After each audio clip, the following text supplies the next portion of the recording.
සාදු සාදු සාදු. समन्ता चक्रवालेषु अत्रा गच्छन्तु देवता सद्धम्मं मुनिराजस्स सुनन्तु सग्गमुखदं धम्मश्रवण कालो अयं भदन्ता धम्मश्रवण कालो अयं भदन्ता धम्मश्रवण कालो अयं भदन्ता. नमो तस्स भगवतो अरहतो सम्मा सम्बुद्धस्स नमो तस्स भगवतो अरहतो सम्मा सम्बुद्धस्स नमो तस्स भगवतो अरहतो सम्मा सम्बुद्धस्स. साधु साधु. ගරුතර මහා සංඝරත්නයන් අවසරයි. සදහවත් පින්වත්නි, අද ගාල්ල නිලුව ආණ්ඩාර දෙනිය ස්ට්‍රේට් පුද්ගලික සමාගමේ සේවය කරන පින්වත් සේවක මහත්මීන්ගේ දායකත්වයෙන් තාම ශ්‍රද්ධාවෙන් මේ දේශනාවට දායකත්වය ලබා දෙමින් ඒ අය චතුරාර්ය සත්‍ය අවබෝධයම ප්‍රධාන ඉලක්කය කරගෙන එකතු වෙනවා අපිත් එක්ක. ඒ පින්නතුන්ගේ සත්තරමුණුත් සඵල වේවා කියලා අපි බොහොම මෙත් සිතින් ආශිර්වාද කරමින් අද දවසේ සිත්නේ තසපුවට විශේෂයෙන්ම සිත්නේ තසපුවේ පළවෙනි පැය ධර්ම දේශනාවට බොහොම ගෞරවයෙන් එකතු වෙන පුණ්‍යවන්ත ඔබ හැම දෙනාටම සෙත්පතමින් ආශිර්වාද කරනවා. දෙවියන්ගේ දේවාශිර්වාදයම සැලසේවා කියලා. අද ඔබට පින්වත්නි කියලා දෙන්න හිතුව අංගුත්තර නිකායේ බොහොම වටින සූත්‍රයක්. අපි සාමාන්‍යයෙන් දන්නවා ගිලෙනවා කිව්ව ගමන් අපිට මතක් වෙන වතුරේ ගිලිලා උඩ එන. ඉතින් මේ ගිලිච්ච මිනිස්සු 7 දෙනෙකුට වෙන දේවල් ගැන කියන අපූර්ව සූත්‍රයක් උද්දකෝපම පුග්ගල සූත්‍රය අංගුත්තර නිකායේ සඳහන් වෙන්නේ. මේ උද්දකෝපම පුග්ගල සූත්‍රය විස්තර කරලා දෙන්න කියලා හිතුණා අද දවසේ දේශනාවට. බුදුරජාණන් වහන්සේ ගොඩාක් ධර්ම දේශනා කළේ සවැත් නුවර ජේතවනාරාමේදී. මේ දේශනෙත් පින්වත්නි සවැත් නුවර වැඩ ඉන්නකොට උන්වහන්සේ කරපු දේශනයක්. අපිට සමහර අවස්ථාවල ධර්මයට මොන විදිහකින්වත් යොමු කරගන්න බැරි මිනිස්සු දකින්න හම්බ වෙනවා. එහෙම ධර්මයට සමීප කරගන්න බැරි මිනිස්සු සමහර ලාවට අර අපි කියන්නේ දැන් ඔය විවිධ උපමා තියෙනවානේ. බලු නැට්ට මේ උණපුරුකේ දැම්මත් ඇදාරින්න බෑ කියන්නේ. හේ බැරි මිනිස්සු ඉන්නවා පින්වත්නි හදන්න බැරි. සමහර අය ඒ වගේ අයව මොන විදිහින් හරි හදන්න කියලා උත්සාහ කරනවා. උත්සාහ කිරීම වටිනවා. හැබැයි ඒ උත්සාහය සමහරලාට ප්‍රතිඵල ගන්නම බැරුව අර මිනිසයා මොනවා කළත් ධර්මයට යොමු කරගන්න බැරි වෙන අවස්ථා තියෙනවා. ඒ වෙලාවට සමහර විට ඔබට පසුතැවීමක් එන්න පුළුවන්. එක්ක ඔබේ උත්සාහය වැරදි. එහෙම නැත්නම් සමහර විට මේ ධර්මයේ ප්‍රශ්නයක් දැයි මේ මිනිසයා ධර්මයට එන්නේ නැත්තේ. ඔබට මේ ප්‍රශ්නෙට හොඳ විසඳුමක් පින්වත් මේ උද්දකෝපම පුග්ගල සූත්‍රය තියෙනවා. ඒ වගේම කිව යුතු තව දෙයක් තමයි සමහර අය විවිධ දුරාචාර විවිධ සමහර දූෂිත ප්‍රශ්න සමහරලාට දුස්සීලව නොයෙක් වැරදි තිබිච්ච අය ධර්මයට එන අවස්ථා අපිට හම්බ වෙනවා. දැන් ඒ අය ආවට පස්සේ ඒගොල්ලෝ හිතාගෙන ඉන්නවා දැන් ඉතින් මම ගොඩ ගියා වගේ. හැබැයි එහෙම වැරදි තිබිච්ච මිනිස්සෙක් ධර්මයට ආවම එයාට තමන්ගේ හිතේ තියෙන මේ කිසිම බයක් නැති නිසක විදිහට ඉන්න බෑ කියන එකත් මේ දේශනාවෙන් ඔබට තේරෙයි.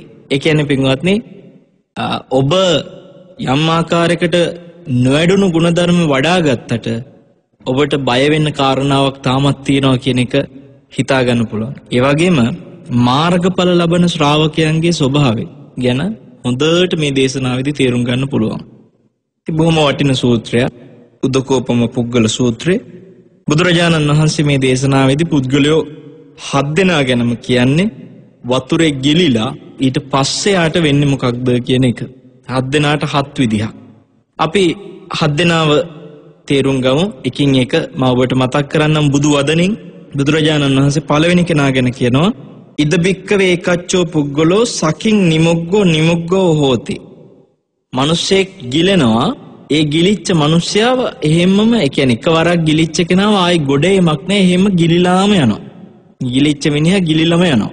ආන්ගේ කෙනා පළවෙනි කෙනා. ඒ කියන්නේ ගිලුණ අය අතරේ පළවෙනි කෙනා ගොඩේමක් ඇත්තෙම නැති කෙනා.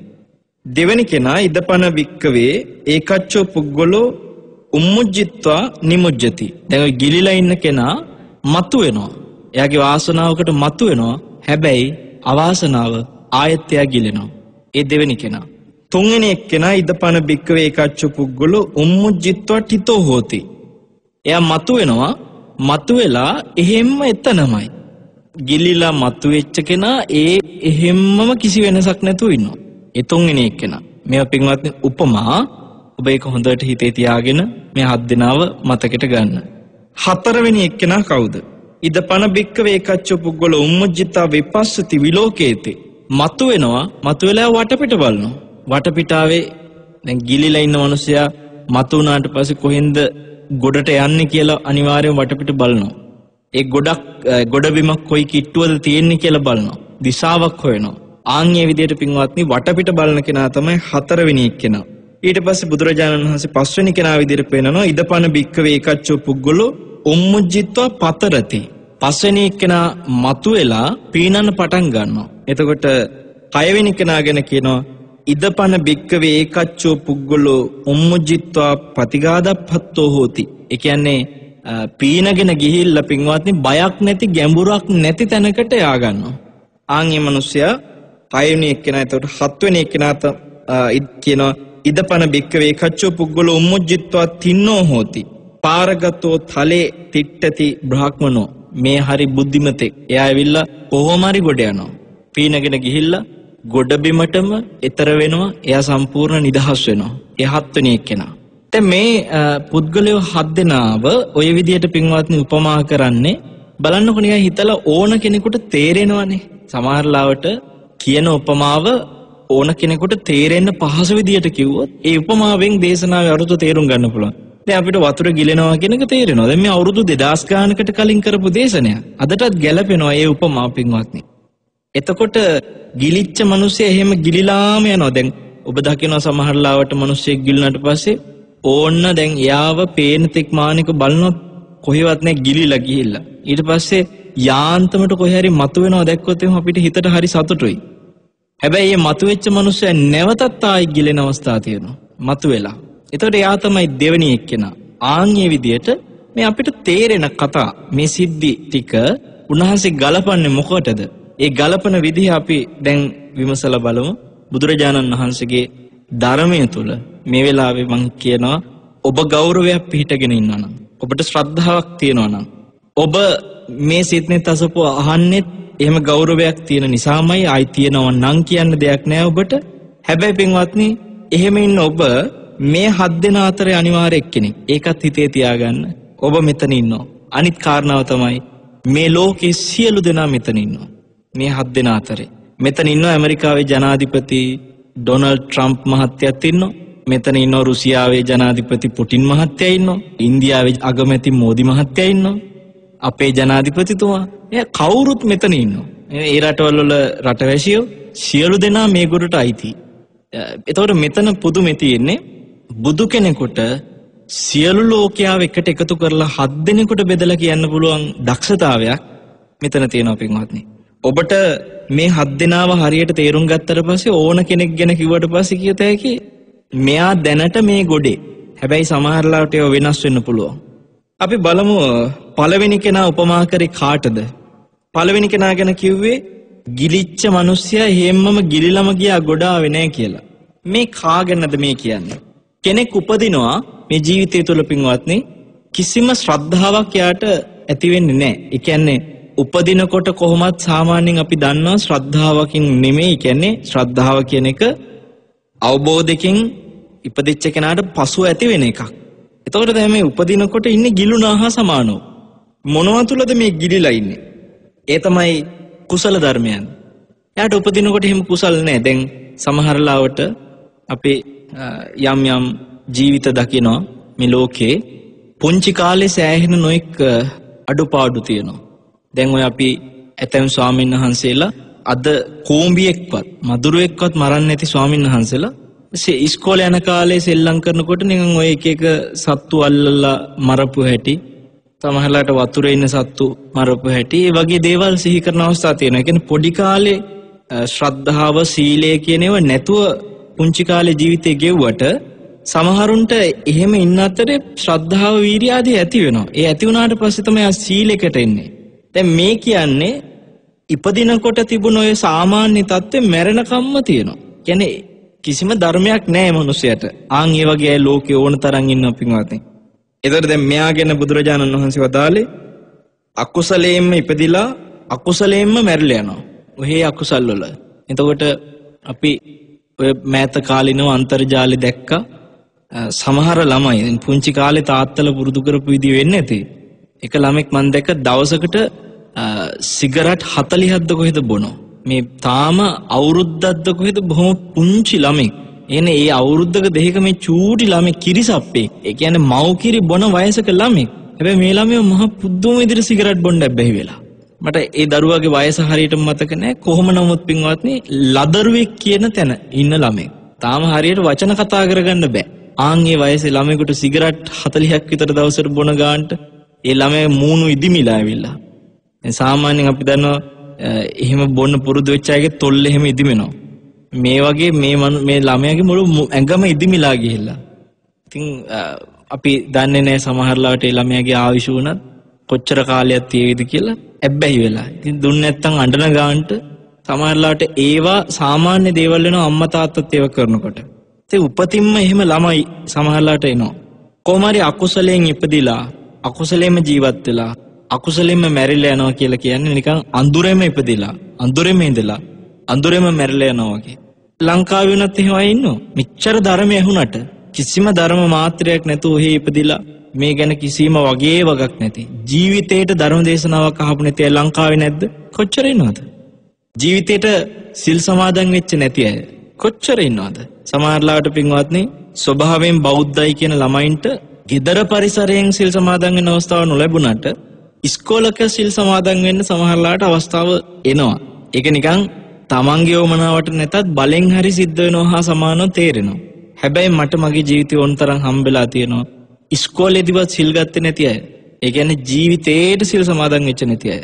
ඉතින් අපි එහෙම ජීවිතේට සිල් සමාදන් වෙච්ච නැති ඇතැම් අය දැන් සීලයක පිහිටවල හැම අෂ්ටාංග උපෝසත දවසකම ඒ පොසත සීලය සමාදන් වෙමින් පොහොය දවසේ සීලය ආරක්ෂා කරන උනන්දුව තියන අය අපිත් එක්ක ඇසුරු කරන අය ඉන්නවා. සමහරවිට මේ දේශනේ අහගෙන ඉන්නකොට ඔබට උනත් හිතෙන්න පුළුවන් මමත් තාම කවදාකවත් සිල් සමාදන් වෙලා නැහැ නේ කියලා. එහෙමයි ලංකාවේ සෑහෙන ඉන්නවා. එතකොට පින්වත්නි එහෙම ඉඳලම මැරිලා යන අය කොච්චර ඇද්ද? ඒ කියන්නේ ජීවිතේ කවදාකවත් ශික්ෂාපද 8 මේ කටින් කියලා නැතුව එහෙම මැරිලා යන අවාසනාවන්ත මිනිස්සු ඉන්නවා. ඉතින් ඒ වගේ අපිට තේරෙනවා ශ්‍රද්ධාවක් කවදාකවත් හිතේ ඇති වෙලා නැතුව සීලයක පිහිටලා නැතුව සිහිය කියන එකක් වීරිය කියන එකක් ගැන හිතට අදහසක්වත් එන්නේ නැතුව ප්‍රඥාව දියුණු කරන ආර්ය අෂ්ටාංගික මාර්ගයේ වඩන මේ නොඑක් ධර්ම කියන්නේ පටිසමුපාද වගේ ධර්මයක් ගැන හිතිලවත් නැතුව මැරිලා යන මිනිස්සු කොච්චර ඉන්නවද? අන්න පළවෙනි ගොඩ. දැන් ඔබට මං කිව්වා ලෝකේ ඉන්න සියලු දෙනා මේ 7 දෙනා අතර ඉන්නවා කියලා. හැබැයි ඔබට මුළු 7ම අහලා බලනකොට තේරෙයි වැඩියෙන් ඉන්න ඔය කියපු පළවෙනි ගොඩේ ලෝකෙ පුරා. ඒතර අපි මේ පළවෙනි ගොඩෙන් බේරිලා කියන එක තේරෙනවා. මං හිතනවා සිත්නෙත් අසපුවාන ඔබ මේ වෙලාවේ දේශනාව අහන නිසාම ඔබ පළවෙනි ගොඩේ නෑ. ඔබ ඒකෙන් නිදහස්. දෙවෙනි ගොඩ කවුද? උන්වහන්සේ කියනවා උම්මුජ්ජිත්වා නිමුජ්ජති. අර මතු වෙලා ආය අවාසනාවට ගිලෙනවා. ආන් ඒක නාගෙන කියනවා එක්තරා පුද්ගලයෙක් ඉන්නවා මෙයා මතු වෙනවා. මොකෙන්ද මතු වෙන්නේ? සාදු සද්දා කුසලේසු ධම්මේසු. ශ්‍රද්ධාව මනාකොට ශ්‍රද්ධාව කියන කුසල ධර්මේ මනාකොට ඇති වෙනවා. සාදු හිරි කුසලේසු ධම්මේසු.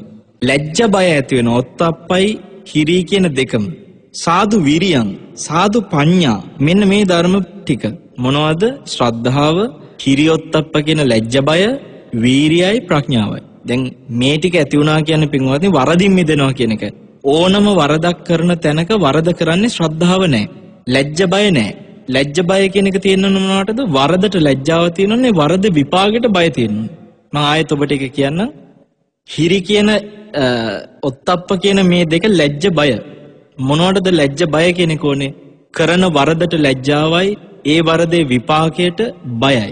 එතකොට දැන් ඔය දෙක නැති කෙනා ඊළඟට වීරිය, ඒ වරද නොකර ඉන්න තියෙන වීරිය උත්සාහය නැහැ. ඊට පස්සේ ඒ ගැන මේ මම මේකෙන් මිදෙන්න ඕනේ කියලා කල්පනා කරන්න ඕන විදිහේ ප්‍රඥාවකුත් නැහැ. අන්නේ මිනිස්සයා තමයි ගිලිලා ඉන්නවා කියන්නේ. දැන් එහෙම කෙනෙකුට ওই ටික ඇති වෙන්න පුළුවන්. මොකක් හරි සිද්ධියකට. දැන් අපිට සමහරවිට හම්බ වෙනවා බීමත්ව සෑහෙන ඇබ්බැහි වෙලා ඉන්න මිනිස්සු. ඕන් එකකින් මිදිලා. දැන් කියනවා මං ස්වාමීන් වහන්සේ දැන් බොන්නේ නැහැ. එහෙම හරි පිං ඇති අය ඉන්නවා. තරම් මහත්මයෙක් මට හම්බෙලා මේ මහත්ය කියන ස්වාමීන් වහන්සේ මම බිවි යාළුවොත් එක නෙමෙයි. මම අමනුෂ්‍යොත් එක බීපු කෙනෙක් කියනවා. එනේ මහත්ය ගෙදර වෙනම මේ Tamanට බොන්න වීදුරුවයි අමනුෂ්‍යයන්ට වෙනම වීදුරු දෙකක් තියාගෙන ඒ වීදුරුවට ටිකක් දානවා Tamanගේ එකට දාගෙන බොනවා. අර වීදුරුවට චුට්ට සැරින් සැරේ දානවා. දැන් මෙතුමා එතකොට මේ විදිහට අමනුෂ්‍යයන්ටත් ඒක ආග්‍රහණය කරන්න දෙමින් සමහරට බීමත් ඉඳලා මැරිච්ච പ്രേත ආත්ම මේකට වරුදු වෙන්න පුළුවන්. මේ විදිහට එයා සම්පූර්ණ ඒකට හැඩ ගැහිලා. අවසානයේ එයා මේ සිත්නෙත් අසපුව අහලා බොහොම ශ්‍රද්ධාවෙන් එයා බීමත්ව නවත්තනවා. මේ සෙනසුරාදා සිත්නෙත් අසපුවට ගොඩාක් ආදරය කරන මහත්මිය. ඉතින් එතුමා කියන ස්වාමීන් වහන්සේ මම ඔබ වහන්සේ ගැන අදිස්ථාන කරගෙන මේ බොන එක නැවැත්තුවා. මට නැවැත්තුවට පස්සේ අර අමනුෂ්‍යය දැන් හරියට පීඩා කරනවා. මේ නවත්තපු එක හින්දා. එහෙම කෙනෙක් සමහරට ආයෙ දන්නේ නැතුව වරදට වැටෙන්න පුළුවන්. එයාගේ අර පීඩා ඉවස ගන්න බැරුව. අන්න එහෙම වුණොත් ඔන්න ඔබ තේරුම් ගන්න දෙවෙනි කෙනා. ඒ කියන්නේ උම්මුජ්ජිත්වා නිමුජ්ජති. වාසනාවකට ඇතිවෙච්ච අර ශ්‍රද්ධාව, වාසනාවකට ඇතිවෙච්ච ලැජ්ජ බය, වීරිය, ප්‍රඥාව ආයෙ ගිලෙන්න පුළුවන්. අන්නේ නැවත ගිලෙන එකට තමයි දෙවෙනි කෙනා කියලා කිව්වේ. අර ඇතිවෙච්ච ධර්ම බුදුරජාණන් වහන්සේ වදාලා මොකද වෙන්නේ? තස්ස සාසද්දා නේව තිට්ඨති. ඒ ශ්‍රද්ධාව තියෙන්නේ නැහැ. නෝ වඩ්ඩති වැඩෙන්නෙත් නැහැ. හායතේව ඒක පිරිහිලාම යනවා. ඒ කියන්නේ ඇති වුණා ඇති වෙච්ච එක පිරිහි යනවා. ලැජ්ජ බය ඇති වුණා ඒක තව වැඩෙන්නෙත් නැහැ, තියෙන්නෙත් නැහැ, පිරිහිලා යනවා. අඩතර මේ තියෙන මට්ටමේ තියෙන්නෙත් නැහැ, පිරිහිලා යනවා. එහෙනම් අපිට තේරෙනවා ඇති වුණ පමණින් මාන්නේ ගන්න එපා. දැන් ඉතින් මං මෙහෙමයි හිටියේ දැන් කොහොමද මම කියලා ඔබට ලොකුවට හිතන්න දෙයක් නැහැ. පිරිහෙන්න පුළුවන්. එහෙම පිරිහෙනා ඉන්නවා. ඒ නිසා තමයි බුදුරජාණන් වහන්සේ දෙවෙනි කෙනෙක් ගැන කියන්නේ. ඒ නිසා අපිට තේරෙනවා සමහරලාට පින්වත්නි කාලයකට කලින් දැන් අවුරුදු 10කට විතර උඩදී සමහරලාට හරි හොඳට ශ්‍රද්ධාවෙන් හිටපු අය ආයේ වැටෙන අවස්ථා තියෙනවා. හොඳ ගෞරවයකින් ශ්‍රද්ධාවකින් මහාන වෙන ආයිසියුරු වර්ලා යන අය ඉන්නවා. මේ ඔක්කොම අයිති ගොඩක් කලාවට දෙවෙනි ගොඩට. එතකොට දැන් ඔය සිවුරු අරින ඇතැම් අය මේ දැන් ඔබ අහලා ඇති හමුදාවේ පුහුණුව ලබන ඇතැම් අය පින්වත්නි සාමාන්‍ය ජීවිතයේ අපරාධකරුවන්ට වඩා අපරාධ කරන්න පෙළඹෙනවයි කියනවා. හමුදාවෙන් පැනලැවිල්ලා අර ඒ නියමයෙන් පිට ගිය කෙනා. මොකද හේතුව එයාට මේ එතනදී ඇති කරගත්ත පුහුණුව ඒ ආදී සියලු දේ වැරදි පැත්තට යදෙව්වොත් එහෙම අපරාධකාරයෙක්ම වෙනවා. ආන්ගේ වගේ හාමුදුරු කෙනෙක්ව ඉඳලා සමහරලාට පින්වත්නි එතනදී ලැජ්ජ බය නැති වෙලා සිවුරු ඇරියොත් ඒ සිවුරු ඇරපු කෙනා සාමාන්‍ය ගිහි ගෙදර ඉඳලා අපරාධකාරයෙක් වෙනකොට වඩා අපරාධකාරය වෙන අවස්ථා දැකලා තියෙනවා. මොකද ලැජ්ජ බය නැහැ. දැන් අර පැවිද්දෙත් ඉඳලා සම්පූර්ණ මෙයාට කිසිම ලැජ්ජ බයක් නැති වුණා කියන්නේ ඉවරයි ඉතින්. අන්නේ දෙවෙනි කොට. ඒ දෙවෙනි ගොඩේ කෙනෙකුට අපි හිතනවා තිබුණ පින නැති වෙලා ගියා සමානයි. ඉතින් ඒක එක්ක හිතට බයක් එනවා. ඔහේ පාඩුවේ ඉන්න බෑ වැඩිච් එක දියුණු කරන්න ඕනේ කියලා. ඒ කියන්නේ ඔබට තියෙනවා නම් ශ්‍රද්ධාව, ඒ ශ්‍රද්ධාව ඔහේ තියන් ඉඳලා මේක දියුණු කරන්න වෙනවා. මොකද පිරිහිලා යන ගොඩේ දෙවෙනි ගොඩේ ඉන්න පුළුවන්. එහෙනම් ඔබට දැන් තියෙන ලැජ්ජ බය නැති වෙන්න පුළුවන් කියන එක මතක තියාගන්න ඕනේ. දැන් තියෙන වීරිය ඔබට නැති වෙන්න පුළුවන්. දැන් තියෙන ප්‍රඥාව ඔබට නැති වෙන්න පුළුවන්. එහෙම නැති වෙනවා. ඒක තමයි දෙවෙනි ගොඩේ පුද්ගලයෙක් හැටියට පෙන්වන්නේ. ඒක සමහරු හිතන්නේ මේවා එන්න වැඩි වෙනවා හරි එහෙම තියනවා හරි කියලා.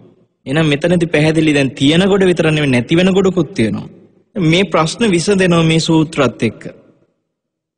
දැන් කවුරු හරි කෙනෙක් එහෙම වෙනවද කියලා ප්‍රශ්නයක් නැගුවොත් ඔබ කෙලිම කියන්න තියෙනවා මේක උද්දකෝපම පුද්ගල සූත්‍රය. අංගුත්තර නිකායේ 4 පොතේ තියෙන්නේ. තුන්වෙනි කෙනා ගැන අපි ළඟට බලමු විමසලා. තුන්වෙනි කෙනාටත් උන්වහන්සේ වදාළේ වතුරෙන් අර ගිලිලා හිටපු කෙනා මතු වෙනවා. උම්මුජ්ජිත්වා මතු වෙනවා. හැබැයි එයා ගිලෙන්නේ නැහැ. ආයෙ පාර එයා මොකද වෙන්නේ? ටිතෝ හොත්. එතනම ඉන්නවා කියලා කිව්වේ සාදු සද්දා කුසලේසු ධම්මේසු. හොඳට කුසල් ශ්‍රද්ධාවක් උපදිනවා. සාදු හිරි කුසලේසු ධම්මේසු. ලැජ්ජාවක් මනාකොට ඇති වෙන කුසල ධර්මය. වීරිය, මේ බය, ඊට පස්සේ ප්‍රඥාව මේ ඔක්කොම ඇති වෙනවා. හැබැයි එකක්වත් උන්වහන්සේ පෙන්නනෝ තස්ස සා සද්දා නේව හායති. පිරෙන්නේ නැහැ ශ්‍රද්ධාව. නෝ වඩ්ඩති. හැබැයි වැඩෙන්නෙත් නැහැ. තිතෝ හෝති. එහෙම්ම තියෙනවා. ඒ දැන් සමහරු බලන්න එක්ක ඔන්න සිත්නෙත් අසපුව අහන්න ගත්තා. දැන් අවුරුද්දකට දෙකකට උඩදී. අර එදා ගානමයි. ඒ ශ්‍රද්ධාව ඒ ගානමයි. එහෙම කිසි වෙනසක් නැහැ. වැඩෙන්නෙත් නැහැ, පිරෙන්නෙත් නැහැ. එහෙම ඉඳලා මැරිලාම යනවා. ලංකාවේ මිනිස්සු නම් මේ බෞද්ධයෝ කියන මට හිතෙන්නේ ගොඩක් ඔන්න ඔය ගොඩේ ඉන්නේ. තුන්වෙනි ගොඩේ. අර උපදිනකොට පොඩි කාලේ ඇති වෙච්ච මට්ටම හේමම ඉඳලා කාලා බීලා පොයිට ඉතින් පොඩ්ඩ සිල් ගන්නවා. ඒ වගේ දේ කරනවා. එහෙම කරගෙන හොේ ඉන්නවා. එහෙම විශේෂ වීරිය වැඩි වෙලා මං දැන් පළවෙනි ධ්‍යානෙවත් වඩන්න ලොකු වීරියක් කරන්න ඕනි කියලා එහෙම ටික ටික ඉස්සරහට යන ගතියක් අපිට පේන්නේ නැහැ. දැන් බලන්නකෝ අපිට භාවනා කරන මිනිසෙකුට උනත් සමහර ලාවට මම දවසට මෙච්චරක් භාවනා කරන්න ඕනි කියලා අදිස්ථානයක් නැති කෙනාට එහෙම අදිස්ථානයක් ඇති කරගන්නව පේන්නේ නැහැ. මේවා සමහර රටවල වල පින්වත්නි තමන්ගේ ජීවිතේ නිකන් දවසේ අනිවාර්ය දේ කරගත්තු අය ඉන්නවා. දැන් ඔබ හිතන්න දවසකට ඔබ අනිවාර්ය කරන දේවල් මොනවද? උදේ නැගිට්ටට පස්සේ දත්ම දිනවා. ඒක අනිවාර්යයිනේ. සාමාන්‍යයෙන් අපිට ජීවිතේ දැන් මේ නැගිට්ටා දැන් ඔන්න කළ යුතුයමයි කියලා හිතට එනවා. ඊළඟට සමහරවන්ට උදේට තේක බොන්න ඕනේ කියලා හිතට එනවා. මෝඩ හොදන්න ඕනේ කියලා හිතට එනවා. උදේට කන්න ඕනේ කියලා හිතට එනවා. ආන්ගේ විදිහට හිතට එනේ. රැට්නුවත් දැන් නිදා ගන්න ඕනේ කියලා ඒක අනිවාර්යයි. ඒතර ජීවිතේ ඔබ සමහර වෙලාවට දැන් වැඩට යන්න පුරුදු වෙච්ච කෙනා දැන් මම වැඩට යන්න ඕනේ කියන එක හිතට එනවා. ඒතර ඒව අනිවාර්ය නෑ. කෙනෙකුට තමන්ගේ කාර්යාලයට යනවා කියන එක හිතට ආවට තව එක්කෙනෙකුට එන්නේ මං කුඹුරට යන්න ඕනේ කියලා. තව එක්කෙනෙකුට එන්නේ කම්හලට යන්න ඕනේ කියලා. ඒ වගේ එක එක්කෙනාට තියෙන තැන් වෙනස්. හිඟමන යන කෙනාට එන්නේ දැන් මං අම්බලමට යන්න ඕනේ කියලා. ආන් ඒ වගේ තමන්ට යා යුතු තැන ගැන හිතට සිතුවිල්ලක් අනිවාර්ය කොට එනවා වගේ. ඔබට පින්වත්නි මන් දැන් උදේවරුේ ටිකක් සමාධියට හිත ගන්න ඕනේ කියලා. එහෙම කුසල අරමුණු වලට හිත දියුණු කරගන්න මට්ටමක් අපිට පේන්නේ. අර තියෙන තැන ඔහේ තියෙනවා. පොයට පොඩ්ඩක් ඔය පන්සලට යනවා හවසට ගිහිල්ලා පහනක් පත්තු කරලා එනවා. අර ඒක එහෙම්මමයි. මැරෙනකම් මෙච්චරයි. තුන්වෙනි ගොඩ පිරිහිනවත් නැහැ. එහෙම ඒ ඔහේ තියෙනවා. ඒතර ඒ ගොඩේ ඉන්න අයත් ඉන්නවා. ලොකු ප්‍රයෝජනයක් නැහැ හැබැයි. එයා සුගතිය උපදී සමහර විට එච්චරයි පින්වත්. බුදුසසුනක් හම්බෙච්ච එකේ ප්‍රයෝජනයක් ලැබෙන්නේ නැහැ. බුදුසසුනක් හම්බෙච්ච එකේ ප්‍රයෝජන ලැබෙන්නේ හතරවෙනි කෙනාගෙන් එහාට. ඒ කවුද? බුදුරජාණන් වහන්සේ වදාළේ යා උම්මුජ්ජිත්ව විපස්සති විලෝකේති.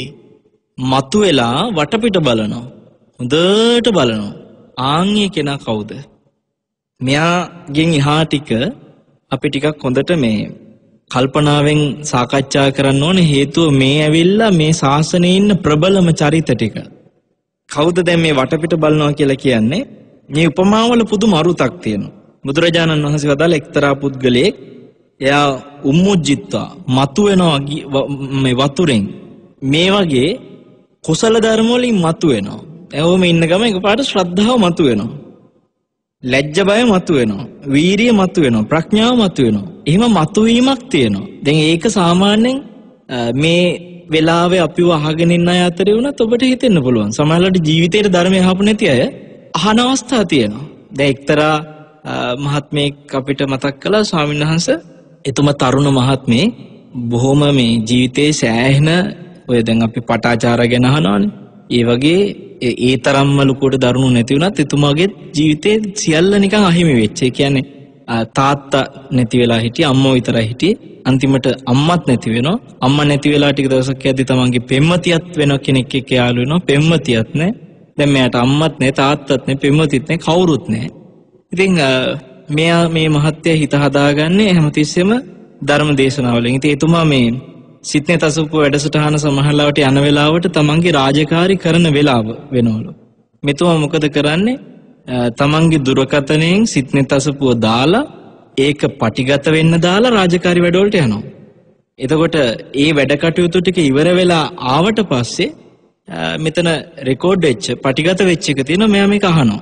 එයාගේ ජීවිතේ දැන් අර අහිමි වීම මත එයා සතුට කොට නගා ගන්න ධර්මය අහන්න පුරුදු වෙනවා. ඒ ධර්මය මගෑරෙනවා නම් දැන් සමහරලාට බලන්න එහෙම පටිගත කරලා අහන උනන්දුව තියෙන මිනිස්සු මේ රටේ ඉන්නේ තරුණ අය අතරේ පවා ශ්‍රද්ධාව මතුවීමක්නේ. එතන තියෙනවා තමන්ගේ ප්‍රඥා වීරිය මතුවීම. දේශනාව අහන්න තියෙන වීරියක් හින්දානේ අර පටිගත කරලා හරි අහන්නේ. අන්න එතකොට අපිට පේනවා සාදු විරියං කුසලේසු ධම්මේසු. මනාකොට වීරියක් ඉපදිලා තියෙනවා. මනාකොට ශ්‍රද්ධාවක් ඉපදිලා තියෙනවා. ඒක තමයි උම්මොජ්ජිත්වා කියලා කියන්නේ. එයා මතුවෙලා. දැන් එහෙම මතුවෙච්ච කෙනා පින්වත්නි ඊළඟට බුදුරජාණන් වහන්සේ වදාලා සෝ තින්නම් සංයෝජනානං පරික්ඛයා සෝතාපන්නෝ හෝති. ආන්න එහෙම මතුවෙච්ච කෙනා ඊට පස්සේ සෝතාපන්න ශ්‍රාවකෙක් වෙනවා.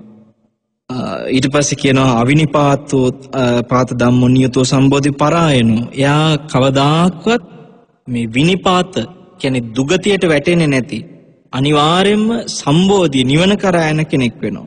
එයාට තමයි කිව්වේ විපස්සති විලෝකේති වටපිට බලනවායි කියලා. මේ උපමාව හරිය ලස්සනයි. දැන් ඔබ හිතන්න පින්වත්නි වතුරෙන් මතුවෙච්ච කෙනෙක් වටපිට බලනවා කියලා කියන්නේ මොකද්ද?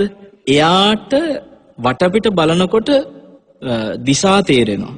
යා යුතු පැත්ත මේකයි. ඊට පස්සේ ආන්න අර පැත්තේ තියෙනවා ගොඩබිමක් කියලා ගොඩබිම තියෙන පැත්ත තේරෙනවා.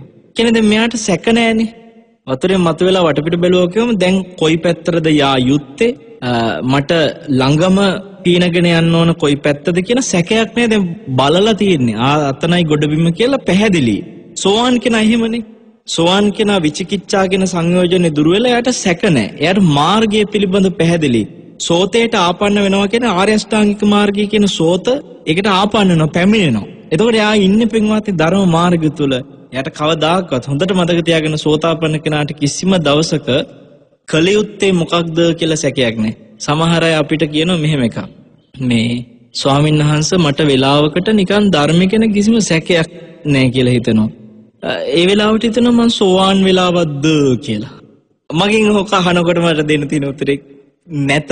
සෝවාන් වෙලා නැහැ. ඇයි දැන් මෙයාට ධර්ම ගැන සැක නැහැ ධර්ම ගැන විශ්වාසයි කියලා මෙයා අහනවා සෝවාන් වෙලාවක්ද කියලා හිතනවලු. ඉතින් සෝවාන් වෙලාවක්ද කියන තැනම සැකයක් නේ. මම සෝවාන්ද කියලා සැකයක්. හොඳට මතක තියාගන්න ඔබට එහෙම සැකයක් එන්න බෑ. දැන් ඔබ හිතන්න ඔන්න ඔබ ගමනක් යන බස් එකකට නගිනවා. නැග්ගට පස්සේ ඔබට සැකයක් එනවද? දැන් මම බස් එකේ වද්ද කියලා ඔබ දැන් බස් එකේ නැගලා ඉන්නකොට ඔබට සැකයක් එන්නේ නැහැ නේ පින්වත්. දැන් මම බස් එකේ ඉන්නවද කියලා. මම තාම පාරේද තාම බස් හෝල්ට් එකේද දැන් මම බස් එකේද දන්නේ නැහැ කියලා ඔබට සැකයක් එන්නේ නැහැ. බස් එකේ ඉන්නකොට ඔබ පැහැදිලිව දන්නවා මම දැන් ඉන්නේ බස් එකේ කියලා. සෝතාපන්න වෙච්ච ශ්‍රාවකයා ඒ වගේ. ඒ කෙනාට නිකන් සිතුවිලි මාත්‍රකින්වත් සැකයක් හිතට එන්නේ මම දැන් සෝවාන් වෙලාවක්ද කියලා. ඉතින් එතනම සැකයක්. දැන් මෙතනදී බලන්න මේ වටපිට බලනකොට තේරුම් ගන්නවා යායුත්තේ කොයි පැත්තටද පීනියුත්තේ කොයි පැත්තටද කොච්චර දුරක් තියෙනද ඔක්කොම පේනවා. ඒ වගේ මාර්ගය ඊටාම පැහැදිලි. මොකක්ද කලියුත්තේ සම්මාදිට්ඨිය වඩන්න ඕනේ කොහොමද? ඒකට සම්මා සමාධි උපමා කර මේ උදව් කරගන්න ඕනේ කොහොමද? සියල්ල තේරෙනවා. සෝතාපන්න ශ්‍රාවකයාට කිසිසේත් ධර්ම මාර්ගය ගැන සැකෑවිල්ලා අනේක කොහොම කරනවද දන්නේ නැහැ කියලා හිතට ප්‍රශ්න නැහැ. එයා සත්‍ය ඥානයකට ඇවිල්ලා තියෙනවා මාර්ගේ තේරුම් ගිහිල්ලා මේකේ දැන් කලියුතු දේ මෙච්චරයි කියලා පැහැදිලි. හැබැයි එකම දේ සෝවාන් කෙනා තාම රාග සහිතයි, ද්වේෂ සහිතයි, එයා කෙලෙස් සහිතයි. ඒ කෙලෙස් තේරුම් අරගෙන වැඩි යුතු මාර්ගේ තේරුම් ගත්ත අවබෝධයක් ඇති කෙනෙක්. ඒතර දැන් මේ අවබෝධයක් ඇති සෝතාපන්න ශ්‍රාවකයා තමයි හතරවෙනි කෙනා. දැන් එන අපිට පේනවා ඔය ඇත්ත පින්වත්නි ශ්‍රද්ධාව මතුණා නම්, ලැජ්ජා බය වීරිය ප්‍රඥා මතුණා නම් දැන් ඔබට මේක යායුතු ගමනක් තියෙනවා. දැන් ඔබ මේ වතුරේ ගිලිලා ඉඳලා මතුවෙච්ච අය. මේ ලෝකේ හැම සෝවාන් වෙච්ච කෙනෙක්ම අපි වගේම ගිලිලා හිටපු අය. කොයි වෙලේ හරි මතු වුණා. අපි වගේම මතු වෙලා එයයි වටපිට බැලුවා. දැන් අපි තාම වටපිට බලලා නැත්තම් දැන් කරන්න තියෙන පින්වත්නි වටපිට බලන එකයි. වටපිට බලන හැටි තේරුම් ගන්න එක. අපි ඔය බවුන් පැලැස සකස් කරන්නේම ඔබට මේ වටපිට බලන්න උදව් කරන්න. ඒ කියන්නේ මේ ධර්ම මාර්ගයේ පිළිබඳව නිසක වෙන්න, ඒ මාර්ගය වඩන්න ඕන පැහැදිලි කරගන්න, නේවාසිකව පුහුණු වෙන්න. ඉතින් හතරවෙනි කෙනා ලස්සනයි. ඔබ මේ උපමා වශයෙන්ම ඔය 7 දෙනාම හොඳට මතක තියාගන්න. මම ඔබට මේ අවුරුද්ද පටන් ගන්නකොට කිව්වා සිට්නෙත් අසපුවට වෙනම පොතක් තියාගන්න කියලා. ලියන්න කියලා. සෙනසුරාදා ඉරිදා ඒ වැඩසටහන අහමින් ඔබට ලියන්න කියලා. දැන් ඒ වැඩේ කරන අය ඉන්නවා නම් එයාට ලියා ගන්න පුළුවන් උදකෝපම පුද්ගල සූත්‍රයද අපි කතා කරන්නේ. මෙහෙම පුද්ගලයෝ 7 දෙනෙක් ඉන්නවා. මේ පළවෙනි කෙනා උපමා කරා මේ විදිහට, දෙවෙනි කෙනා උපමා කළා මෙහෙම. ඔබ ඔක්කොම ලියා ගන්න පුළුවන් හරි පැහැදිලි සූත්‍රයක්. බලමු පස්වෙනි කෙනා කවුද? බුදුරජාණන් වහන්සේ තෙන්දි වදාළේ උම්මුජ්ජිත්වා පතරති. ඒ කියන්නේ මතුවෙච්ච කෙනා දැන් පීනන්න පටන් ගන්නවා. වටපිට බලලා ඉවරයිනේ, දැන් පීනන්න ඕන පැත්ත දන්නවනේ. එයා පීනන්න පටන් ගන්නවා. ආන්ගේ පීනන්න පටන් ගත්ත කෙනා කවුද? බුදුරජාණන් වහන්සේ එතනදීත් වදාළේ ශ්‍රද්ධා, ලැජ්ජ බය, වීරිය, ප්‍රඥාව මේවෙන් මතුවෙනවා. ඒවා ඇති වෙනවා. අන්න උම්මුජ්ජිත්වා. දැන් වතුරෙන් ගොඩ කියන්නේ උඩට මතු වුණා. දැන් මේ කෙනා ඊළඟට උන්වහන්සේ කියනවා සෝ තින්නම් සංයෝජනනම් පරික්ඛ්‍යා. සංයෝජන තුනක් දුරු කරලා. දැන් සෝවාන් කෙනාගෙත් කිව්වා. ඔබ දන්නවා සෝවාන් කෙනා මොනවද දුරු කරන සංයෝජන තුන? සක්කාය දිට්ඨි, විචිකිච්ඡා, සීලබ්බත පරාමාස. ඒතර මේ සංයෝජන එයා දුරු කරාට පස්සේ මෙතෙන්දි සක්කාය දිට්ඨි කියලා කිව්වේ අපි ඒවා වෙනම විස්තර කරන්නම්. මම ඔබට පහුගිය දවසක චූල වේදල්ල සූත්‍රයේ සිත්නෙතසපෙදී එක කොටසක් කියලා දුන්නා. චූල වේදල්ල සූත්‍රයේ තවත් කොටස් ඉදිරියේ සාකච්ඡා කරමින් ඔබට කියා දෙන බව මම මතක් කළා. චූල වේදල්ල සූත්‍රයේ සක්කාය දිට්ඨිය ගැන කතා කරන්න තියෙනවා පින්වත්නි. එදාට ඔබට මේ ගැන අපි ටිකක් විස්තරාත්මකව කියලා දෙන්න උත්සාහ කරනවා. අපි අද මාතෘකාව සක්කාය දිට්ඨිය ගැන හෝ සෝවාන් කෙනාගේ සංයෝජන තුන ගැන කතා කරන එක නෙමෙයි මේ සූත්‍රය. උදකෝපම පුද්ගල සූත්‍රය විස්තර කරන එක. එතකොට ඔබට මෙතනදී මේ කියන සංයෝජන තුන දුරු කරලා නියත වශයෙන්ම නිවන කරා යන සෝවාන් කෙනා හතරවෙනි කෙනා කිව්වා වගේම පස්වෙනි කෙනාගේදී මේ සංයෝජන තුන දුරු කරන ගැන කියනවා. කියලා ඊළඟට කියනවා රාග ద్వේෂ මෝහානං තනුත්තා සකදාගාමි හෝති. ඒ රාග ద్వේෂ මොහ තුනී කරලා සකදාගාමි කෙනෙක් වෙලා. දැන් මෙතෙන්දී රාග ద్వේෂ මෝහ කියන තුන ගැනම කියනවා. මෙතෙන්දී සකදාගාමි කෙනා කාමරාග පටිග කියන දෙක විතරක් තුනී කරා කියන එක ගැන අපි නිතර අහන්නේ. හැබැයි මෙතෙන්දී රාග ద్వේෂ මෝහ කියන තුන තුනී කරා කියලා මේ සූත්‍රය පෙන්නනවා. එහෙම තුනී කරන කෙනා සකදාගාමි වෙනවා. ඇත්තටම සකදාගාමි මට්ටමට එනකොට පින්වත්නි මෝහය කියලා කියන මේ අවිද්‍යාව බොහෝ දුරකට දුරු වෙනවා. කියන්නේ සෝවාන් කෙන වෙනකොටම විශාල මෝහයක් බිඳෙනවා. හැබැයි සෝවාන් වෙච්ච කෙනාට තාමත් මෝහය තියෙනවා. හේතුව අවිද්‍යාව තියෙන නිසා. මේ සූත්‍රෙදි කියනවා ඒ මෝහය, ඒ රාගය, ඒ ద్వේෂය තුනී වෙනවා සකදාගාමි කෙනාට. ඒතර මෙයාට පින්වත්නි එහෙම රාග ద్వේෂ මොහ තුනී කරගෙන සකදාගාමි වෙච්ච කෙනා ගැන හරි ලස්සනට ආයෙත් කියනවා සකි දේව ඉමං ලෝකං ආගන්ත්වා දුක්ඛසන්තං කරෝති. මේ සකදාගාමි වෙච්ච කෙනාගේ තියෙන එක ලක්ෂණයක්. ඒ වචනේම ඔළුවට ගන්න එක සැරයක් විතරක් මේ ලෝකෙට නැවත එන දුක් කෙලවර කරන කෙනෙක් වෙනවා. ඒ කියන්නේ ඔන්න සකදාගාමි කෙනා මේ ලෝකෙට ඉමං ලෝකං මේ ලෝකෙට එන්නේ එක සැරයයි ආයි එයා ඊට පස්සේ දුක කෙලවර කරගන්නවා සකදාගාමි කෙනා. මේ සූත්‍රයේ තියෙන විදිහ ඔබට මේ පෙන්වුවේ. එයා තමයි අර ගිලිලා ඉඳලා මතුවෙච්ච කෙනාගේ පීනන්න පටන් ගන්න කෙනා. දැන් සෝවාන් කෙනා එහෙනම් තාම පීනන්න පටන් අරගෙනවත් නැහැ. එයා ඇවිල්ලා නිකන් ඒ ඉන්න තැන වටපිට හැරිලා මොන වගේද දැන් කළ යුතු දේ මං දැන් ඉන්නේ කොහෙද මොකක්ද දැන් කළ යුත්තේ කියලා තේරුම් ගන්න වටපිට බැලුවා හා සමානයි. ඒතර සකදාගාමි කෙනා තමයි පීනන්න පටන් ගත්ත කෙනා. ඊළඟට පින්වත්නි 6 වෙනි කෙනා ගැන කොහොමද කිව්වේ? කතංච බික්කවේ පුද්ගල උම්මුජ්ජිත්වා පතිගාදප්පත්තෝ හෝති. අර මතුවෙලා ගැඹුරු නැති තැනකට පීනගෙන එන කෙනෙක් කියලා කිව්වා. ගැඹුරු නැති තැනකට පීනන් එනවා කියලා කියන්නේ කවුද? එයාගෙන බුදුරජාණන් වහන්සේ විස්තර කරනවා අර විදිහටම සාදු සද්දා කුසලේසු ධම්මේසු. මනාකොට මේ ශ්‍රද්ධාව කියන කුසල ධර්මයෙන් මතුවෙලා එනවා. ලැජ්ජ බය වීරිය ප්‍රඥා මේ ඔක්කොගෙම මතුවෙලා එනවා. එහෙම සියල්ලෙන් මතුවෙලා ඇවිල්ලා සෝ පංචාන්නං ඕරම්භාග්‍යානං සංයෝජනානං පරික්ඛ්‍යා ඕපපාතිකෝ හෝති තත්ත පරිනිබ්බායි අනාවත්ති ධම්මෝ තස්මා ලෝකා. ඔන්න ඕරම්භාග්‍ය සංයෝජන පහ දුරු කරාලු. මොනවද මේ? අර සෝවාන් සකදාගාමී අය දුරු කරලා තියෙන සක්කාය දිට්ඨි විචිකිච්ඡා සීලබ්බත පරාමාස කියන තුනයි. ඊට පස්සේ කාමරාග සහ පටිග කියන තරහ. මේ පහ සක්කාය දිට්ඨි විචිකිච්ඡා සීලබ්බත පරාමාස කාමරාග පටිග. මේ පහට කියන්නේ ඕරම්භාගීය සංයෝජන කියලා. ඕරම්භාගයේ සංයෝජන කියන වචනේ තේරුම පින්වත්නි යටට ඇදලා තියාගෙන ඉන්න කියන එක. යටට ඇදලා තියාගෙන ඉන්නවා කියලා කියන්නේ කාම ලෝකයට මේ ගේන්නේ මේ පහෙන්. සතර අපාය මේ ලෝකේ තියෙන ලෝක අතර යට ලෝකයක්. මනුස්ස ලෝකේ දිව්‍ය ලෝක මේවා ඔක්කොම කාම ලෝක. කාමයට අදාළ ලෝක ඔක්කොම පල්ලෙහා ලෝක. මේවා මේ හීන ලෝක. එතකොට කාම ලෝකයට අදාළ නැති රූපාරූප ලෝක ඇවිල්ලා ප්‍රණීත ලෝක. ඒවා ඇවිල්ලා උඩ ලෝක. ඒවට යන කර්ම රැස් කරන සංයෝජන තමයි රූප රාග, අරූප රාග, මාන, උද්ධච්ච, අවිජ්ජා. උද්දම්භාගයේ සංයෝජන මේ පහට. එතකොට උද්දම්භාගයේ සංයෝජන 5යි, ඕරම්භාගයේ සංයෝජන 5යි. ඕකටනේ අපි දස සංයෝජන කියලා කිව්වේ. එතකොට උද්දම්භාගයේ සංයෝජන කියන වචනේ තේරුම තමයි උඩට බැඳලා තියාගන්න. ඕරම්භාගයේ සංයෝජන කිව්වේ යටට බැඳලා තියාගන්න.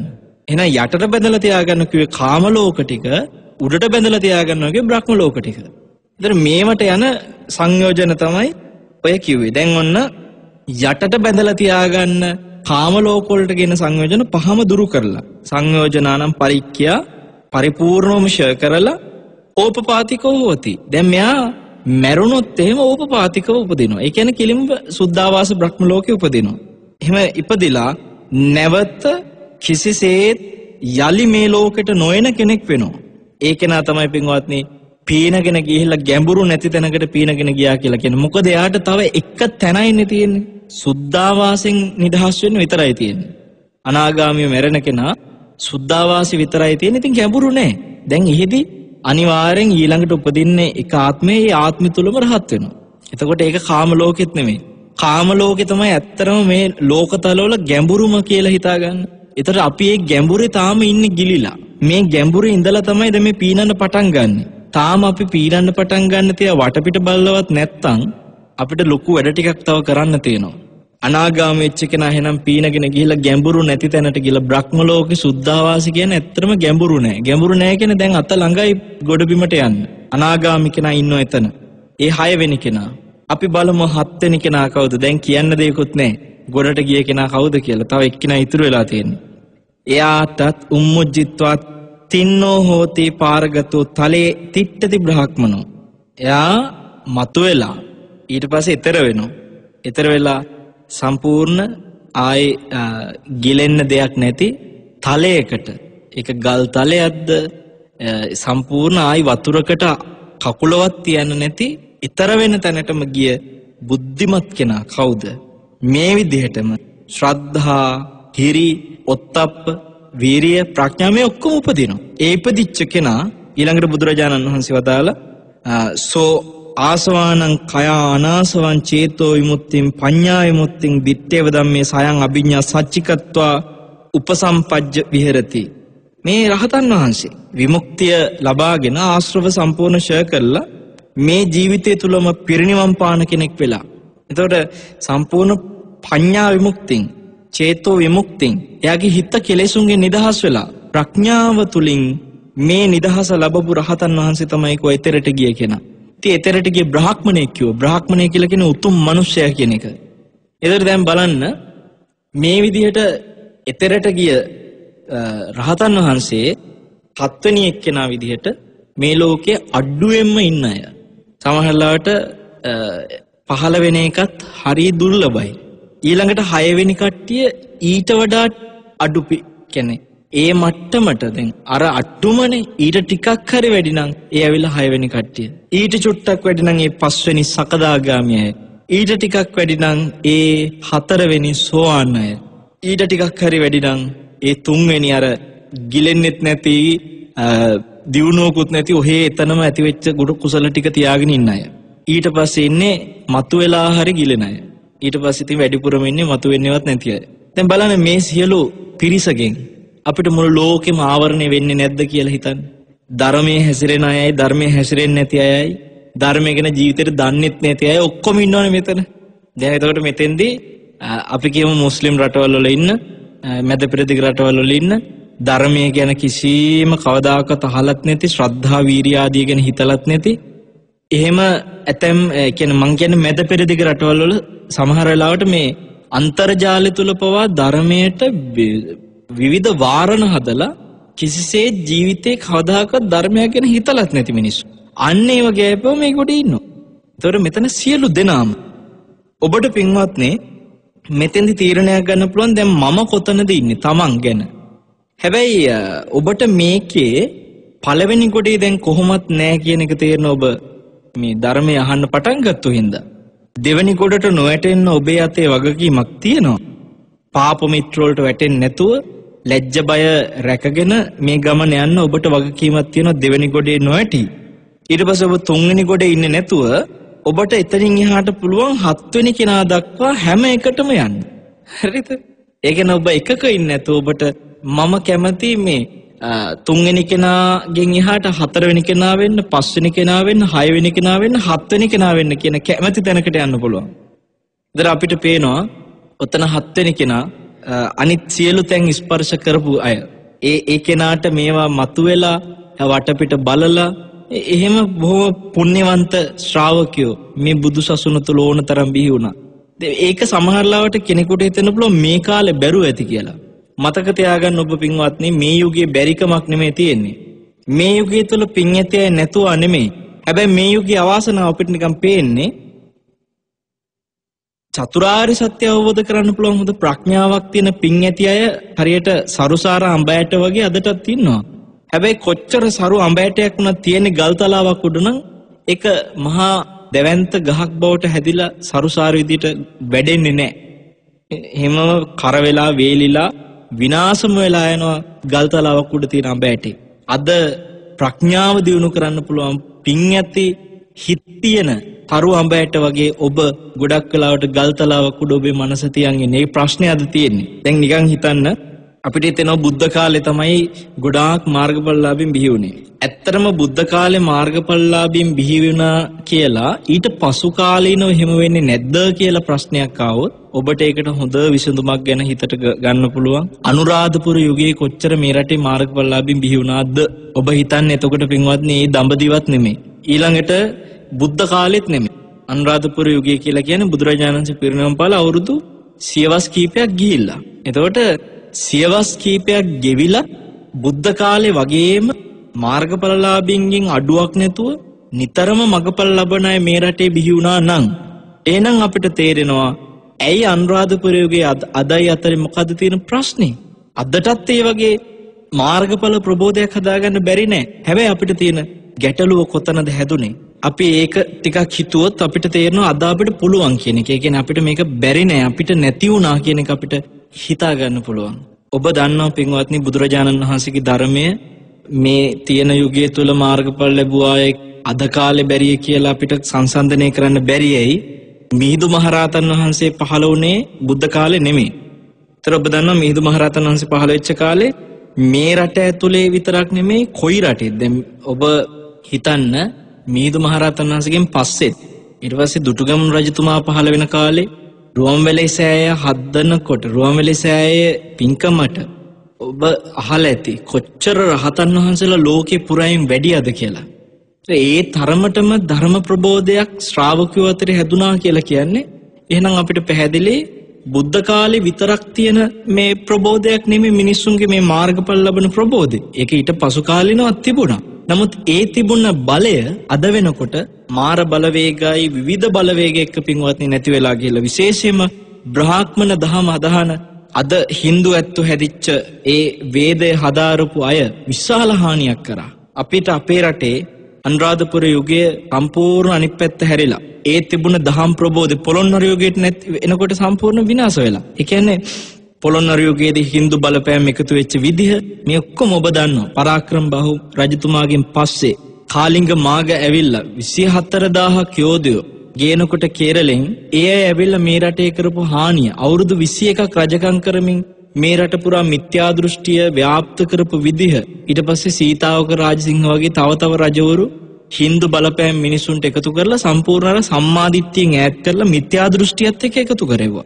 මේ වගේ කාරණා මිනිස්සුන්ව චතුරාර්ය සත්‍ය අවබෝධයෙන් ඈත් කරන්න බලපෑවා. ඒ බලපෑම අදටත් තියෙනවා. අදටත් මිනිස්සු Hindu බලපෑම් එක්ක මිශ්‍ර වෙලා ගිහිල්ලා අදටත් මේ දේවල් ඈත් කරන්න බැරි තරමටම අපිට කාවැදිලා ගිහිල්ලා මේවා හින්දා පින්වත්නි අපිට තේරෙනවා අර ධර්මාවබෝධයෙන් මිනිස්සු ඈත් වුණා. ඒ ධර්ම අවබෝධයෙන් ඈත් වෙච්ච නිසා මගපල ලබන්නෝ අඩුයි මිසක් නැතුව මගපල ලැබීමේ හැකියාව අපිට නැතිකම නෙමෙයි තියෙන්නේ. බාහිර බලපෑම් වලින් අද ප්‍රශ්න පිරීලා. ඒකේ තේරුම ධර්මය අවබෝධ කරන්න පුළුවන් හොඳ මේ සරුසාර අඹෑට වගේ තියෙන අපේ හිත්වලට බුද්ධ කාලේ සහ ඔය අනුරාධපුර යුගයේ වගේ කාලවල හොඳ සරු පොළව තිබුණා. දැන් අද වෙලා තියෙන අපේ අඹෑටේ ප්‍රශ්නේ නෙමෙයි. මේ පොළව නැති ප්‍රශ්නේ. අද අපි ගල් තලාවක් උඩ මේ අඹෑටේ තියාගෙන වේල කර දාගෙන තියෙන ප්‍රශ්නයක් තියෙනවා. අපි ඒකින්ද තමන්ම හිතමින් ගොඩ නැගෙන්න ඕනේ මේ විසිරිච්ච පරිසරේ අපේ හිතට සංසිඳීම එන්න පුරුදු කරගන්න ඕනේ. විශේෂයෙන් ওই බවුන් පැලැස්ස පටන් ගන්නෙත් අපි ස්වාමින් වහන්සේලා ගිහි අය සියලු දෙනා තුල තියෙන මේ විසිරීමෙන් ඈත් කරන්න. ඔබ දන්නවා පින්වත්නි දැන් ওই කුණු කන්දක් පෙරළුණා පහුගිය කාලේ. මේ කුණු කන්ද පෙරලෙනකොට මම නිකන් හිතුනේ අපේ හිතේ තියෙන කුණු කන්ද කොච්චරද කියලා. දැන් ඔය තියෙන කුණු මහා පරිමාණයි කියලා හිතුණට ඊට වඩා කොච්චර කුණු අපේ හිතේ තියෙනවද? දවස ගානේ කුණු අපි අපේ හිතට එකතු කරගන්නවා. දැන් ප්‍රවෘත්ති බලන්න පුරුදු වෙච්ච අය ඇතිනේ මෙතන. ඔබේ වාසනාවකට ඔබ සමහරලාවට පින්වත්නි රූපවාහිනියක ප්‍රවෘත්ති බලද්දී කනට වගේම ඇහැටත් දේවල් පුරව ගන්නවා කුණු. එතකොට ඒ ඇහැට කුණු පුරව ගන්න තියෙන වෙලාවක්නේ දැන් රාත්‍රී 8 ප්‍රවෘත්ති කියලා එහෙම මිනිස්සු පුරුදු වෙච්ච අය ඉන්නවා. එතකොට සිත්නෙත් අසපුවට මේ සම්බන්ධ ඔබට 7 ප්‍රවෘත්ති 7:00 ප්‍රවෘත්ති 8 ප්‍රවෘත්ති 8:00 9 දැන් මේ වගේ ප්‍රවෘත්ති ගොඩාක් ඔබ හිතින් ඈත් කරගෙන සිත්නෙත් අසපුව ඉවරුනාට පස්සේ ධර්ම දක්ෂිනා වලට ඔබේ අවධානය යොමු කරගෙන ඔබ ධර්මයේ එක්කම එකතු වෙනවා කියලා කියන්නේ අර කුණු වලින් සෑහෙන ඈත් වෙලා තියෙනවා. අපිට අපේ රටේ දේශපාලකයෝ දවස ගාන කියපු ඔළුවල පුරව ගන්නකොට අන්න අතන ජනාධිපති අද මෙහෙම කියලා ඊයේ මෙහෙම කියලා අගමැති ඊයේ මෙහෙම කියලා ඔන්න අද මෙහෙම කියලා අසවල් ඇමති මෙහෙම කතාවක් කියලා අර ඇමති මෙතන උද්ඝෝෂණයක් කළා. ඔය වගේ කුණු පින්වත්නි පිරෝ ගන්නවා අපි දවස ගානේ.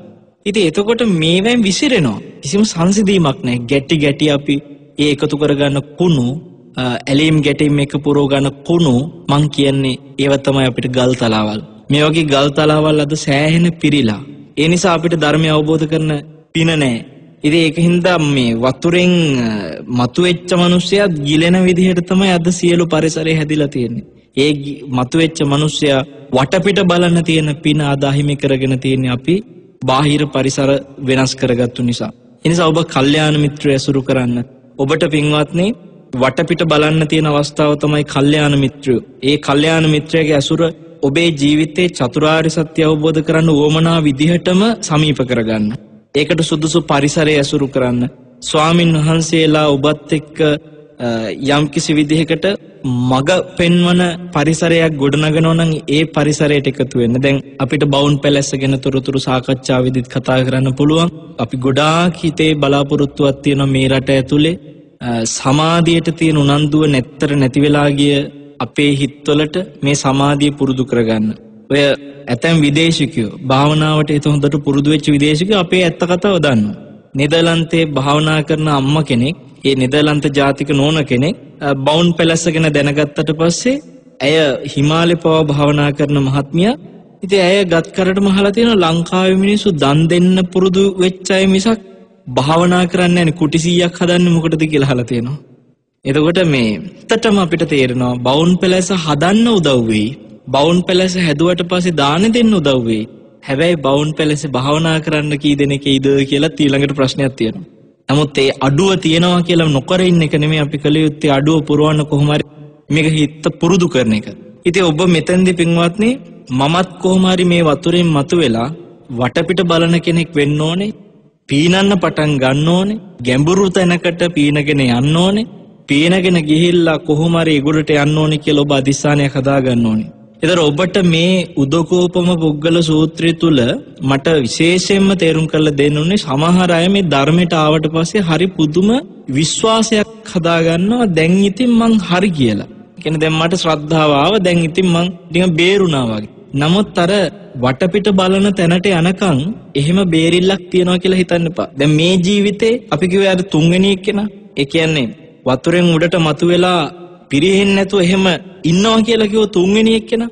ඉතින් ඒ සමහරට මේ ජීවිතේ එහෙම ඉඳී. හැබැයි අපි දන්නේ නැහැ පින්වත්නි ඊළඟ ජීවිතේ මොකක් වේද කියලා. ඊළඟ ජීවිතේ සමහරලාවට පිරිහිලා යන්න පුළුවන්. දියුණු වෙන්නත් පුළුවන්. දැන් ඔය සමහර ශාසනවල තැන් වෙලාවට ධර්මයේ තුල හිටපු අය පසු කාලීනව පිරිහිලා ගිහිල්ලා, ඒ කියන්නේ ඊළඟ ආත්මවල පිරිහිලා ගිහිල්ලා තැන් වෙලාවට අදටත් තිරිසන් ආත්මවල ඉන්න අය ඉන්නවා. දැන් ඔය සමහර තිරිසන් සත්තු අතරේ කොච්චර සිල් රැක්ක අය ඇද්ද? අතීත ශාසනවල මහානදම් පුරපු අය කොච්චර ඉන්නවද? දැන් ඔබට ලක්කන මහරහතන් වහන්සේ, මුගලන් මහරහතන් වහන්සේ ගිජ්ජ කූටේ අර පිණ්ඩපාතේ වඩින්න කන්ද බහගෙන වඩින්දී ඒ අහසේ දැක්ක පෙරේතයෝ ගැන දේශනවලදී අහලා ඇති. ඒ පෙරේතයෝ අතරේ කීයක් පෙරේතයෝ හිටියද මහානදම් පුරමින්? මේ පාත්‍රයේ සිවුරුයි එක්ක ගිනි ගන්න පෙරේතයෝ ඉන්නවා. ඒතර බලන්නකෝ දැන් සමහර වෙලාවට මහාන වෙලා ඉඳලා තියෙනවා. හැබැයි ඔය විදිහටම මං කියන්නේ සිල් රැක්ක ආත්ම, භාවනා කරපු ආත්ම කොච්චරක්ද මේ පෙරේත ලෝකේ ඉන්න පෙරේතයෝ අතර නෙමෙයි, නිරේින නිරිසත්තු අතරේ පවා. නමුත් ඒවා තියෙනවා, පිරිහෙනවා. කම්ම පිලිසරණ හැදෙන්නේ වටපිට බලන තැනට ගිය දාට. නියතෝ සම්බෝධි පරායනෝ කියලා කිව්ව මේ දේශනාවේ. නියත වශයෙන්ම නිවන කරා යනවා. ඒ නියත වශයෙන් නිවන කරා යනවා කියන ස්ථාවරයට එනකන් විශ්වාසයක් නැහැ. ඒ නිසා ඔබ හරි ලොකුවට හිතන්න එපා දැන් ඉතින් මං හරි දැන් ශ්‍රද්ධාව ආව, දැන් ඉතින් මට ලැජ්ජ බය තියෙනවා. ඕවා නැති වෙන්න පුළුවන්. මේ ජීවිතේ නැති වෙන්නත් පුළුවන් දෙවෙනි කෙනා විදියට, නැත්තම් තුන්වෙනි කෙනා විදියට ඉඳලා මැරිලා ගිහිල්ලා ඊළඟ ජීවිතයක නැති වෙන්නත් පුළුවන්. ඒ නිසා මේක භයානකයි. මේකෙදී අපි ඉක්මනටම මේ මගපල ලබන, ඒ කියන්නේ මේ සරුසාර අඹෑටේ මේ ගල්තලාවෙන් පන්නලා කොහොම හරි සරු පොලවකට දාගෙන හොඳ සරුසාර ගහක් හදාගන්න පුළුවන්. ඒ කියන්නේ මගපල ගහක්, සංයෝජන දුරු කරන මහා වෘක්ෂයක් අපිට හදාගන්න පුළුවන් මේ ජීවිතේ. ඒ අදිස්ථානය ඔබ ඇති කරගන්න පින්වත්නි. ඔබට චතුරාර්ය සත්‍ය අවබෝධ කරන්න පුළුවන් කල්යාණ මිත්‍ර ඇසුර ගැන ඔබේ තියෙන උනන්දුව තව වැඩි කරගන්න. ඔබට net fm හැමදාම මේ වෙලාවට කල්යාණ මිත්‍රත්වයෙන් උදව් වෙනවා වගේම ඔබට පුළුවනි සමහර වෙලාවට කරපු පරණ දේශන උනත් නැවත හොයාගෙන අහන්න. ඒකට අවස්ථාව තියෙනවා අන්තර්ජාලය තුල. net fm සිත්නේ තසපු වැඩසටහන් බොහෝ ප්‍රමාණයක් සිය ගණන අන්තර්ජාලය තුල තියෙන ඔබට නොමිලේ අහන්න අවස්ථාව තියෙනවා. YouTube ආදී පහසුකම් හරහා ඔබට දේශන ගන්න පුළුවන්. මේ දේශන නිතර අහන කෙනා කවදාකවත් ආයි ගිලෙන්නේ. ඒ කියන්නේ ධර්මයට හිත පුරුදු වෙච්ච කෙනා. ඒකෙන් ඈත් වෙච්ච කෙනා පිරිහිලා යනවා. සමහර අය නොතේරිම ඈත් වෙන මොන හරි බාහිර වැඩ කටයුතුත් එක්ක. ඔන්න කියනවා දැන් මේ දවස් ටිකේ පොඩ්ඩක් වෙලාව මදි දේශන අහන්න. ඒ මොකක් හරි වැඩවලට යමු වෙනවා. එහෙම්මම දන්නේම නැහැ, එක එක දේවල් වලට යමු වෙලා ගිහිලා වැටෙනවා. ඊට පස්සේ අපි ගිය වාර වැඩසටහනේදී කිව්වා විශේෂයෙන් සාකච්ඡාවේදී අපි කතා කළා මේ වැටෙන්න තව හේතුවක් තමයි අධර්මයට අහු වෙන එක. දැන් බලන්නකෝ සුණක්කත්ත වගේ ශ්‍රද්ධාවෙන් අර උම්මුජ්ජිත්ව මතු වුණා. ලැජ්ජ බය මතු වුණා, වීරිය මතු වුණා, ප්‍රඥාව මතු වුණා. නමුත් සුණක්කත්ත අන්තිමට මොකද කළේ? බුදුරජාණන් වහන්සේ ගැන ಗುಣ කිය හිටපු මිනිස්සයා බැන ගියා සිවුරු ඇරලා. ඊට පස්සේ සිවුරු ඇරලා නිකන් යන්නේ ගමක් ගාන ගිහිල්ලා බයිනෝ. මම බුදුහාඳුර ළඟ මහාන වෙලා හිටිය ඇතික් දෙයක් නැහැ, බොරුව කරන්නේ ලෝකයට කියන. දැන් මිනිස්සුත් හිතනවා මේ ළඟ ඉඳලා ඇවිල්ලානේ. එතකොට මේ අනිත් එක මෝඩ මිනිස්සෙකුත් නෙමේ, රාජකුමාරේ අන්න මතුවෙලා ගිලිච්ච අය. ඒ වගේ පින්වත්නි අතීතේ කොච්චර මෙහෙම ශ්‍රද්ධාවාදී මතුවෙලා ගිලිච්ච අය ඉන්නවද? ඒ අධර්මයට අහු වුණාම එහෙම වෙනවා. දේවදත්ත උනත් අපිට පේනවා යම්කිසි ලැජ්ජ බයක් තීච්ච මිනිස්සෙක්. දේවදත්ත. ඒ කියන්නේ අසර තිස්සේ එද්දී යම් ප්‍රශ්න වුණා. හැබැයි ඔබ හිතන්න දේවදත්ත මහාන වෙනකොට පින්වත්නි දේවදත්තගේ කොණ්ඩේ කපපු උපාලියාවනේ. එතකොට දේවදත්තත් එක්ක ආපු අනුරුද්ධ ආදී රාජකුමාරවරුත් එක්ක තනි මතයක හිටියා අපේ කොණ්ඩේ කපන කොල්ලව කලින් මහාන කරමු කියලා. ඒ මොකටද? ඒක මතික තීරණයක්. එයාව කලින් මහාන කරමු මොකද අපිට එයාට වඳින්න. අපිට නිහතමානීව මේ මාන්නේ දුරු කරගන්න කියලා. දේවදත්ත උතෙන්දි විරුද්ධ වුණා නම් දේවදත්ත කෙලින්ම කියනෝනේ මම රාජකුමාරයෙක්. ඒ කියන්නේ මාන්නෙටම කියනෝනේ මම සූදානම් නැහැ කොණ්ඩේ කපපු එකෙකුට වඳින්න. එහෙනම් මේ මිනිහව දෙකට දාලා ඔගොල්ලෝ එයාට වැඳගන්න මම එක කියලා එතෙන්දි ඉදිරිපත් වෙන්න තිබුණේ. දේවදත්තත් උපාලිට පිටිපස්සෙන් මහාන වුණා. ඒතර බලන්න එහෙම ලැජ්ජ බයක් තිබ්බා. අන්නේ තිබ්බ එක ඒ වීරියේ ප්‍රඥාව තිබ්බ හින්දානේ භාවනාත් කරේ. භාවනා කරලා ඉරිදිත් ගත්තේ. ධ්‍යාන වැඩුවා. සියල්ලම නැති වුණා. ඒ බලන්න දේවදත්ත දෙවනි ගොඩේ. එයා මතුවෙලා ආයි නිමුජ්ජති. ආයි ගිලුණා. ඉතින් එහෙම පින්වත්නි පිරිහෙන්න පුළුවන් හින්දා තමයි මම මේ දේශනාව ඔබට අද කියලා දුන්නේ.